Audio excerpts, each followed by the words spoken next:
Imagine a tiny piece of metal, barely noticeable, yet it single-handedly toppled empires and forged new societal structures. This isn't a story about gunpowder or the atomic bomb. It's about something far simpler, something that revolutionized warfare long before modern technology. Get ready to discover how one unassuming invention literally put the power in horsepower and forever changed how battles were fought. Before this silent revolution, warfare looked very different. Picture a battlefield dominated by vast formations of infantry. Cavalry existed, of course, but their role was limited. They were scouts, messengers, fast-moving skirmishers who would harass the enemy with javelins or arrows before quickly retreating. Why? Because riding a horse at full gallop while trying to fight was an incredibly clumsy and unstable affair.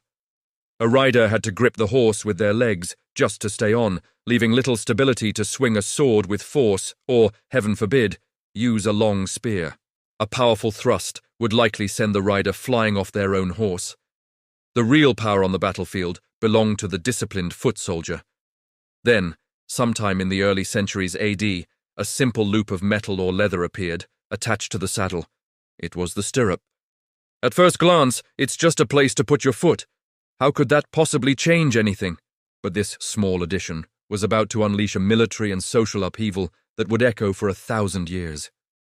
It was the key that unlocked the true potential of the horse in combat. Suddenly, the rider was no longer just a passenger clinging on for dear life.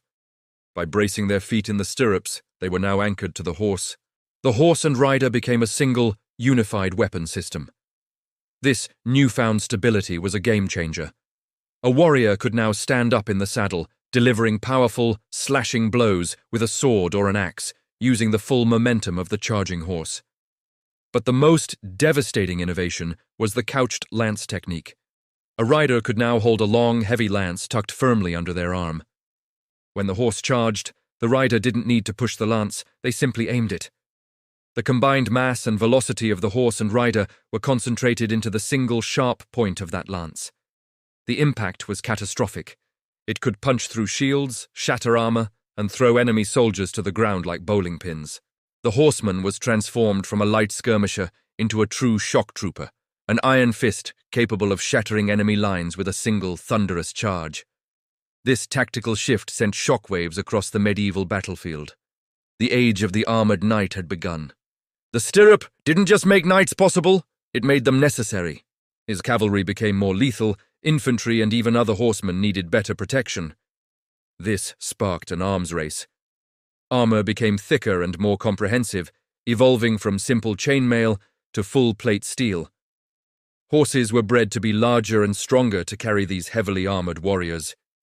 The battlefield became the domain of these new titans of war. Think of battles like the Battle of Hastings in 1066. While often remembered for its infantry shield wall, it was the repeated charges of the Norman knights, empowered by their stirrups, that eventually wore down and broke the Anglo-Saxon lines. Over the centuries that followed, specialized cavalry units became the elite forces of every major army. Their training was rigorous, their equipment was expensive, and their impact was decisive. For nearly a millennium, a well-executed cavalry charge was the most feared and respected tactic in warfare. But the stirrup's influence didn't stop at the edge of the battlefield. It completely reshaped society. Creating and maintaining an armored knight was incredibly expensive. You needed a war horse, armor, weapons, and years of dedicated training. Who could afford this? Only the wealthy landed nobility. This led directly to the rise of feudalism. Kings and lords would grant land to nobles in exchange for military service, specifically for providing a certain number of trained and equipped knights. Military power, and therefore political power, shifted dramatically. It no longer rested with the masses of peasant foot soldiers, but with the small, elite class of mounted warriors. The knight became a symbol of status, power, and chivalry, an entire social order built upon the foundation of a man on a horse, anchored by two small loops of metal. The economy itself bent to this new reality. Vast resources were poured into breeding warhorses, mining ore for armor, and supporting this new military aristocracy. A simple invention had redrawn the very map of power and privilege. Eventually, new technologies like the longbow and, most significantly, gunpowder began to challenge the supremacy of the armored knight. A bullet could pierce the finest plate armor, and the age of the cavalry charge began to wane. But even then, the legacy of the stirrup endured. The principles of mounted shock and precision, the very idea of using a mobile force to deliver a decisive blow, continued to influence military strategy for centuries, evolving into the cavalry tactics of the Napoleonic era and beyond. It's incredible to think about. An invention so simple, so seemingly minor, had such profound and long-lasting consequences. It didn't just change how battles were fought, it changed who held power, how societies were structured, and what it meant to be a warrior.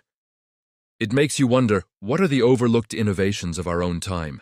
What simple, quiet technologies are being developed right now that might be silently reshaping our world in ways we wouldn't fully understand for generations? The story of the stirrup reminds us that sometimes the biggest revolutions come from the smallest of ideas. Thanks for watching. If you enjoyed this journey into military history, make sure to like this video and subscribe to the channel for more stories about the hidden forces that have shaped our world. See you next time.